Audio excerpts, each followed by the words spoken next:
In the previous video, we set up the room and room tester class to have all the functions that we think we're gonna need at this time. We can still go back and add functionality to the room if we want, but we're gonna work in the gameplay class. So inside the gameplay class, I just currently have a main method and I'm gonna start building. So I know that in this class, I'm gonna wanna have some rooms that I'm gonna be able to use anywhere throughout this whole gameplay class. So I'm gonna go ahead and just create a couple of, or I'm just gonna create some of the rooms. So I'm gonna declare private room. I know I'm gonna have a library. I'm gonna have a study, and I'm gonna have a ballroom. And then what I'm going to do is I'm going to have a class called setup game. Now, one thing you'll want to note is that as much as possible, you want to be putting things in methods.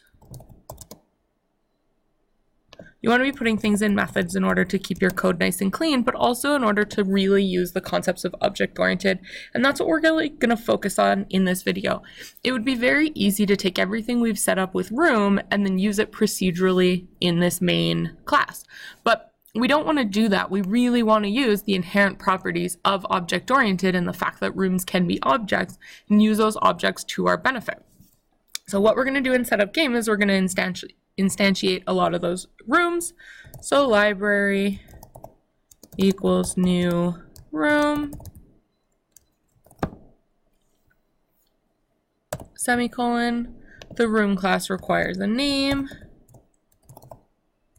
library. Now the reason we're getting an error here is because this method is static belonging to the class and these variables are not static, so they would belong to objects. I am going to go ahead and make them static and belonging to this class. Okay, I'm going to do the same thing with study equals new room, study. Of course, I could go in and add room descriptions as well. New room, ballroom. Okay. Then what I'm going to do is I'm going to add my connections. So in this case, the library connects to both the study and the ballroom, but the study and the ballroom are not connected together. So I'm going to take the library, and I'm going to add connected room, study. Then I'm also going to take the library and add connected room, ballroom. And then I'm going to go and make sure that they can go in the other direction. So once you go to the study, you can come back from the study to the library. So I'm going to take the study and add the connected room, library. And I'm going to take the ballroom and add the connected room, library. Now, of course, if you wanted to be able to move into every other room from every room, you could easily set that up as well. You just create as many rooms as you need and add the connected rooms to the lists. Okay. One thing we're going to need as a player is we're going to need to be able to keep track of the current location that we're in. So what we're going to do is we're going to set up a private static room called current location. And right here in the setup, I know that I want to start in the library. So because I know I want to start in the library,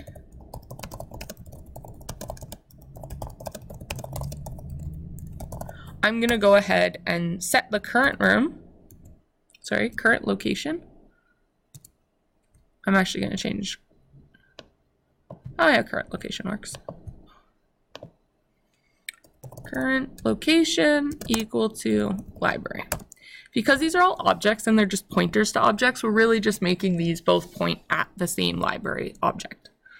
Okay, so now we've set up all of our rooms and we've set our initial starting point for the location. So we could call this setup game or initial setup, whatever you want to call it. So in my main method, I'm just going to go ahead and call that initial setup game. So now it will create this. I can run this. It shouldn't throw an error, but it's not going to do anything. If there's nothing, it's going to do all these things, but then the program's going to end because we don't actually have a way of seeing is not printing out anything. It doesn't have anything that the user could interact with that would indicate to us whether or not this is working. Okay, so we have a setup room and we have these. We know that we're going to want to be able to move between rooms. Okay, so I'm going to write a change room function. Now again, if you had a player object, this might be something in the player object, that the player is keeping track of the room they're in and they change the room. Because if you were playing a board game, it would come to the player and the player would move their piece. But in this case, I'm going to write it in this class. It depends on how you set up your class structure. So I'm going to say private. I'm making this method private because it's only going to be used from within the gameplay class. So I don't see the need to make it public. In fact, we can go back and make this initial setup also private. Okay, so private, static, void, and this one is going to be change room,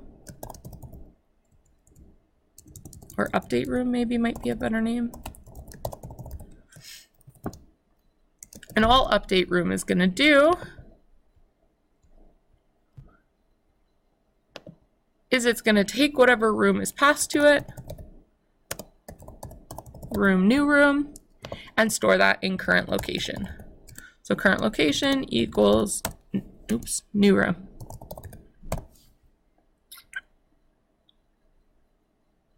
Yeah, I know. Okay, so current location is equal to new room. So now we can easily update the room. And what we want to do is then ask the user to change rooms. So let's say private, static, void,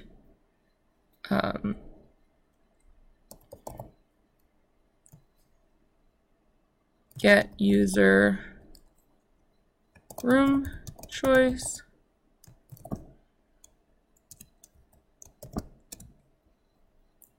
Okay, and in here I'm going to set up a scanner.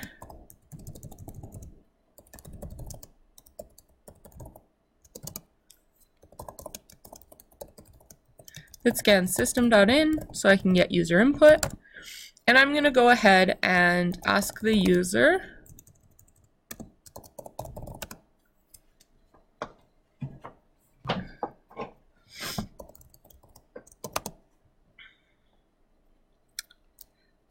next, oops, sorry, scanner dot next line. Should probably actually ask the user a question. So I'm going to do a system.out.print line, which room, or let's do, where would you like to go?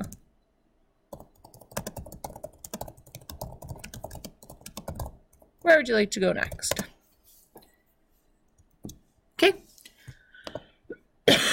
That's going to ask for the user choice, and based on the user choice, we're going to make a couple, we're going to be able to change your room. Now, the thing about this is that we're not actually going to be able to, the user's not going to see the rooms yet. So we probably do want to print out what rooms are available. So let's write a function, void print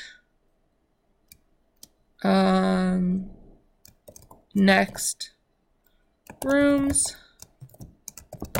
Okay, and print next rooms is going to use the current room, and it's going to print the list of names of connected rooms. So I'm just going to go to current location, dot print names of connected rooms. So if we go up to a initial setup game, and then we call print next rooms, what it's going to do is it's going to print out the next available rooms. If we call print next rooms, and then we call get user room choice, we should be able to get a user room choice, essentially. What do I want to do here? Okay, so we are going to need a way to figure out which room is which, and because we are storing them in an array list, We either have to write a function that will search for the name of the room entered by the user, or we can use integer values. So the simplest way to do this would be to use the integer values. So when we were printing rooms, I believe we were printing, 1 dot whatever, 2 dot whatever. So when we print out the rooms, it's going to print them out as numbers. So I'm going to go ahead and ask my user to enter a number, and I'm going to change this to next int. We'll change this to an int. Okay, so what I'm going to do here is I'm going to have the user choose a number, and I'm going to just take a quick look at this, get user choice. Yeah, it's fine. I'm just going to show you what that looks like. So if I run this program, what it's going to do is when it prints out the rooms, it's going to print them out with a number at the beginning, and the user is going to choose that like a menu option. So you can see here very easily 1 or 2. That makes it a little bit easier, in my opinion, to get them from the array list. So that's up to you. So then what we might want to do is, so we're going to get user room choice. I'm going to write a function, private static void get next room. And in get next room, it's going to take in an int that represents an index.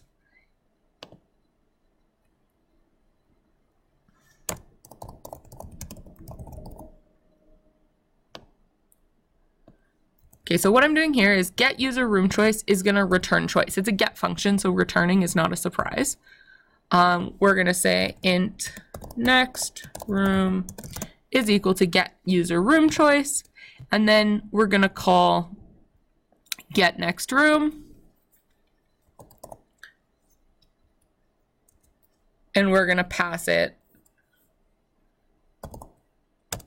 next room.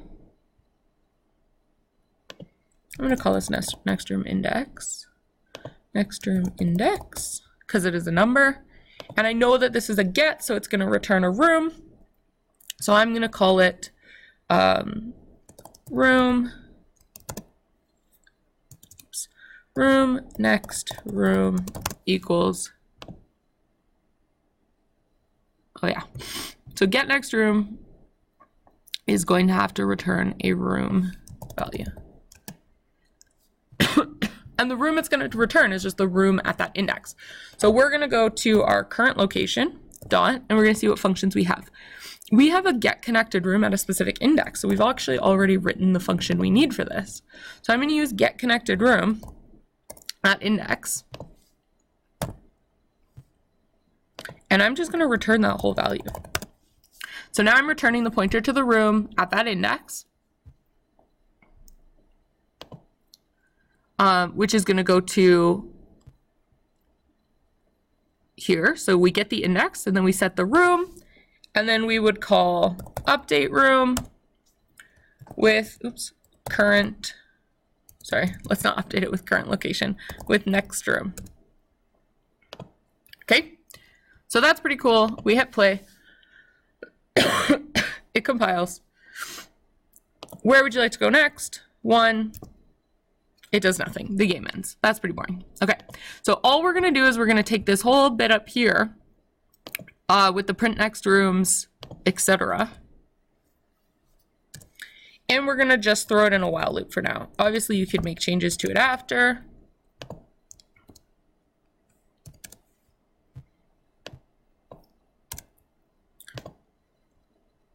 Okay, so in my while loop, I'm just going to say, I'm going to just create a counter that will end it. So int stop equals, let's say, rounds equals 10. So you have 10 rounds, while rounds greater than 0, and then I'm just going to decrement rounds. You would probably want to set up your while loop on some sort of win condition, like if they got to a certain room, or if they entered a certain value, something like that. You probably have like a check win function. but we're just going to do 10 rounds so that I can show you can move between the rooms and hope that it works. So let's say we select study. Now we're in the study, it says library, and I say, okay, I want to go back to the library. That threw an error. So the problem here is that we're not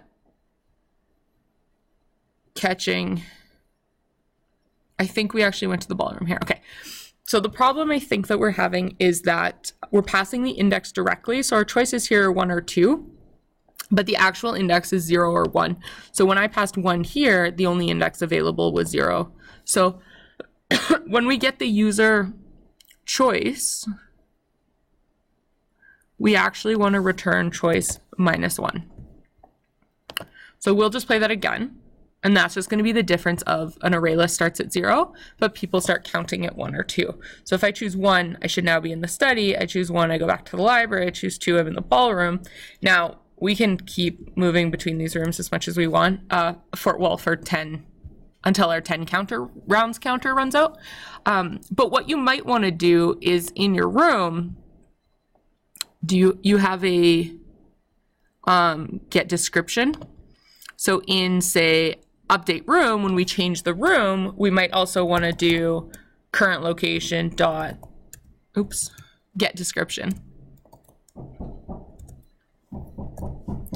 So in get description, it's going to print out the description. Now, we never set up descriptions on our rooms.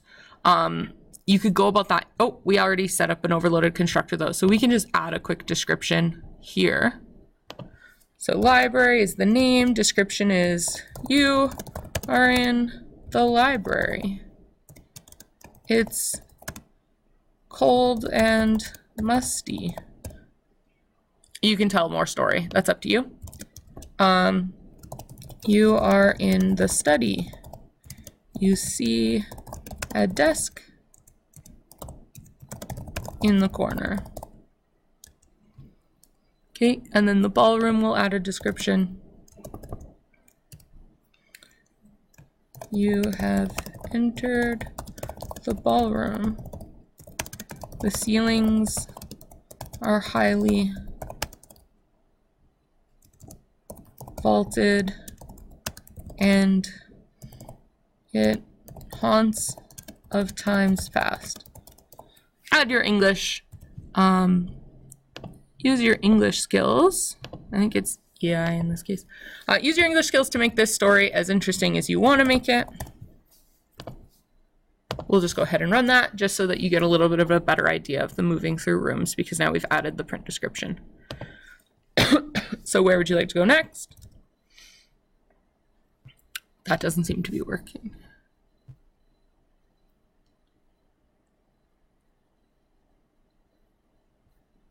Huh. Where did we print? Oh, we didn't actually print description. We just got the description.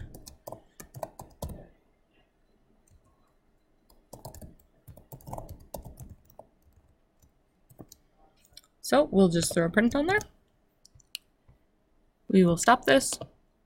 We will run it again, and now hopefully it will actually give us descriptions. Probably not for the first room though. Okay. You're in the study, you see a desk in the corner. Where would you like to go? Back to the library. You're in the library, it's cold and musty. Go back to the study, go back to the library, go to the ballroom, and you can see that it's starting to add a little bit of story. So now you can freely move through all these rooms and you can set up all the other pieces that you want in terms of location.